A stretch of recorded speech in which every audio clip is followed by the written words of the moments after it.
అన్నయ్య,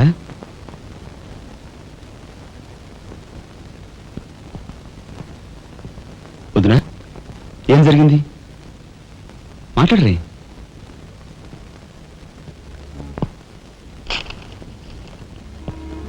అన్నయ్య, ట్రైన్ ఛార్జీల వరకు డబ్బు నాకు అందింది కనుక ఢిల్లీ బయలుదేరి వెళ్తున్నాను.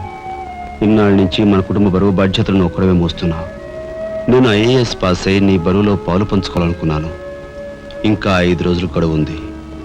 ఈ 5 రోజుల్లో మీరు నాకు ఆ అవకాశం ఇవ్వలేకపోతే మన కుటుంబ బరువు బాధ్యతల్లో పాలు పంచుకోకపోగా నేను మీకు అదనపు బరువును అవుతాను. అది నాకు ఇష్టం లేదు. ఆ పరిస్థితే ఎదురైతే నా బరువుని ఈ లోకం నుంచి శాశ్వతంగా ఎలాగైనా సరే పెద్ద మనసు చేసుకుని ఆపదను మీరే గట్టెక్కించాలి. మీ మేలు ఈ జన్మలో మర్చిపోలేదు. అది సరేనయ్యా. మీది తమ్ముడు కరెక్ట్ చదువు పూర్తి అవ్వాలంటే నీకు 25,000 కావాలి. కానీ ఏం చూసి ఇమ్మంటావు? ఉన్న ఇల్లు కాస్త తనక పెట్టావు. ఇప్పుడేం తనక పెడతావు? కాబోయే మీ తమ్ముడు కలెక్టర్గిరి తనక పెడతావా?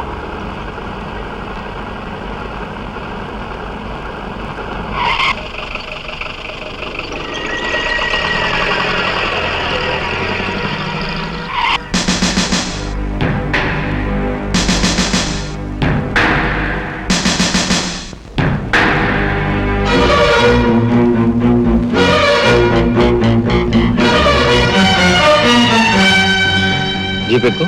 ఎందుకు ఎక్కాలి? It's my request. నీకు చిన్న పని ఉంది. కమాన్.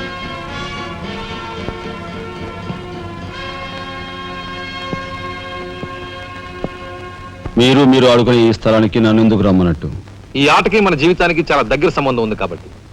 ఈ రెడ్ బాల్స్ ఉన్నాయి చూసావు, ఇవి మామూలు జనం అన్నమాట. ఇక ఈ pink, blue, black, yellow, brown, green ఇవన్నీ సిటీలో కాస్త పలుకుబడి ఉన్న వ్యక్తులు. ఇకపోతే ఈ వైట్ బాల్ నేనన్నమాట. ఇందులో ఏ బాల్నైనా కదిలించే కెపాసిటీ, కావాలనుకున్న కార్నర్లోకి తోసేసే కెపాసిటీ ఈ తెల్ల బంతికి ఉందన్నమాట. అంటే నాకు.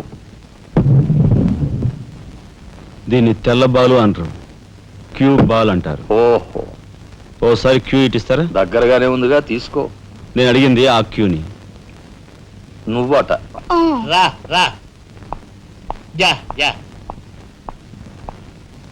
వచ్చాను. ఏం కావాలి? నేను అడిగింది ఈ క్యూని, నిన్ను కాదు. ఎంతో శక్తివంతమైన ఈ క్యూ బాల్ను సైతం కదిలించే శక్తి ఈ క్యూకుంది. అంటే నేను ఈ క్యూ లాంటి వాడిని. వారిని తసారావులో బొడ్డు ఎస్పీ మా బలెంటోని తెచ్చావయ్యా. నాకు నచ్చాడు. సర్లే, మంచి కెపాసిటీ ఉన్న క్యాండిడేట్. కళ్ళు మూసుకుని ఉద్యోగం ఇచ్చేయచ్చు. చూడబాయ్, నేను చెప్పే ప్రతి పనికి ఓ రేట్ ఉంటుంది. Fixture rate. ఎవరి కష్టాతీత ఉంచుకోరు. Spot payment. ఫైటింగ్కి వెళ్ళావనుకో 1000 రూపీస్. కాలో చెయ్యో తెచ్చావనుకో 5000 రూపీస్. లైఫే తీసేసావనుకో 10,000 రూపీస్ స్పాట్ పేమెంట్. మందు పొందు బేట. ఓకే? అంటే నాకు ఇచ్చేది గూండా ఉద్యోగం కాదు, గవర్నర్ గిరి. చేస్తావా? గూండాయే, కాకపోతే నంబర్ 1 గూండాగా కాస్త రెస్పెక్టబుల్ గా చూస్తావయ్యా. చూడండి, నేను ఫైటింగ్ పెడతాను. ఎప్పుడో చెప్పనా? న్యాయం అన్యాయం అయినప్పుడు. కాలో చేయో తీస్తాను. అదెప్పుడో చెప్పనా? ధర్మం అధర్మం అయినప్పుడు. లైఫ్ తీవాల్సి వస్తే తీస్తాను. అదెప్పుడు? మీలాంటి వాళ్ళు ఇలాంటి వాడు కలిసి బరి తెగించి కిరాతకులైనప్పుడు.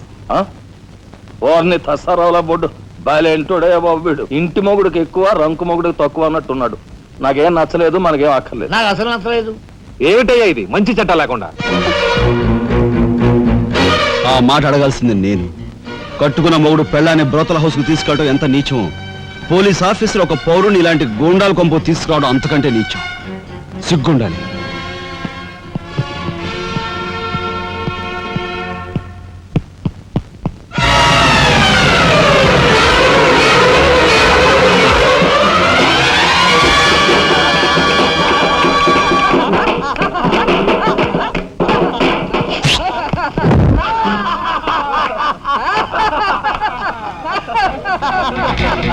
Ha ha ha ha!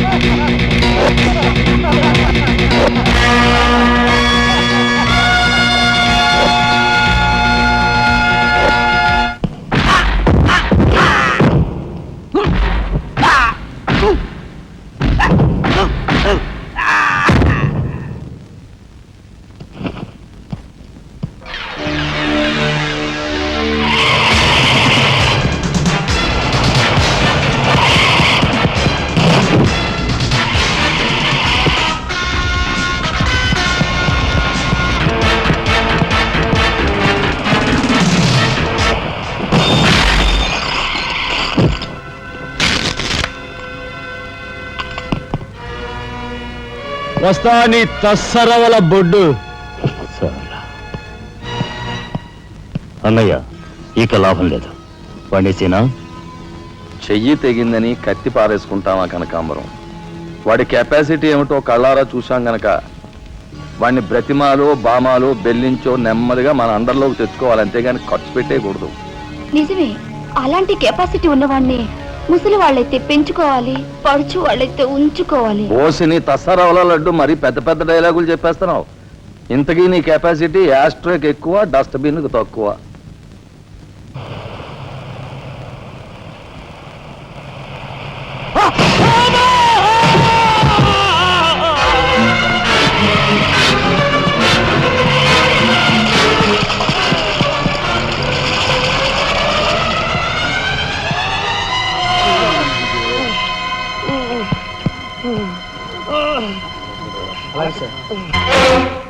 Car accident రేపు పెళ్లి పెట్టుకుని ఇవాళ నువ్వు కార్ యాక్సిడెంట్ చేసావు, ఎంత అప్రదిష్ట. ఈ సంగతి పోలీసులు తెస్తే రేపు నువ్వు కూర్చోవాల్సిన పెళ్లి పీటల మీద కాదు, కటకటాల వెనకాల. నువ్వు వెళ్ళిపోయి డ్రైవర్ వచ్చాడో లేదో. కొండయా కొండయా, ఎవరవయ్యా నువ్వు? మీ అమ్మాయి కార్ యాక్సిడెంట్ చేయగా చూసిన మనిషిని.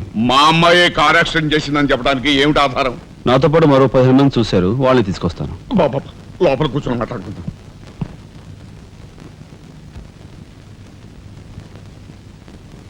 బాబు, రేపే మా అమ్మాయి పెళ్లి.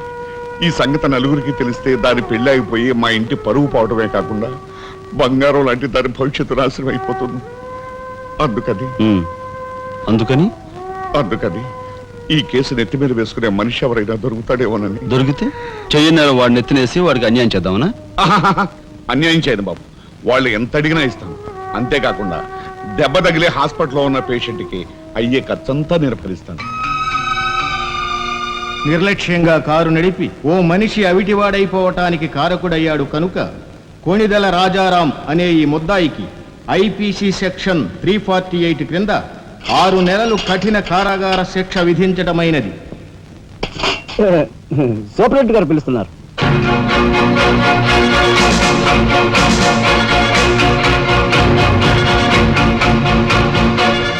సార్ మీరా? నా కూతుర్ని రక్షించుకోవడం కోసం నిన్ను జైలు పాలు చేసినందుకు నేనెంతో సిగ్గుపడుతున్నాను. నేనేం త్యాగం చేసి జైలుకి రాలేదు సార్, మీ దగ్గర 25,000 పుచ్చుకున్నాను. నా బిడ్డ భవిష్యత్తును ఎలా కాపాడావో అంతకు మించి మీ అన్నగారి భవిష్యత్తును కాపాడినందుకు నిన్ను నేను ఖైదీలా చూడటం లేదు, నా గురువుగా చూస్తున్నాను. గురువుగారు. గురువుగారా? చిన్నవాణ్ణి, నన్ను మీరు. చిన్న పెద్ద ఏమీ లేదు, నేను ఆ నిర్ణయానికి వచ్చానంతే. పదండి గురుగారు. గురుగారు, ఇదిగో తాళం చెప్పి. ఇదేంటి నాకిస్తారు? ఇది మీ ఇల్లు అని చెప్పాను కదా, మీ ఇంటి తాళం మీ దగ్గర ఉండక మరెవరి దగ్గర అయితే మాత్రం మీరేం మాట్లాడుకోండి. మీ కాబట్టి ఇస్తాను కానీ మరింటి ఎవరికైనా ఇస్తాను. ఇదిగో ఉంటుండే. నా ఖైదీ ఎక్కడ? మీ ఖైదా? ఎవరా ఖైదీ? ఖైదీ నంబర్ 786 యాక్సిడెంట్ చేసి వచ్చాడు చూడు, ఆ ఖైదీ. ఆ గురువు గారా? ఆ గురువు గారే. ఇంతకీ మీరు ఎవరు? నేను గురువిని. గురువునా అంటే? ఎలా చెప్పేది? నేను మీ గురువు గారి జీవిత ఖైదీ. అయ్య బాబాయ్, నమస్కారం అండి, రండి కూర్చోండి. What is this nuisance? ఎవరి అమ్మాయి? మన గురువు గారి వైపు గారు, గురువుని. నమస్కారం బాబాయ్ గారు. ఆశీర్వాదం అమ్మా. గురువు గారిని చూడాలి చావా? అయితే గురుగారి దగ్గర స్వయంగా తీసుకెళ్తాను రామ్మా. జిందాబాద్ బాబాయ్ గారు. రామ్మా.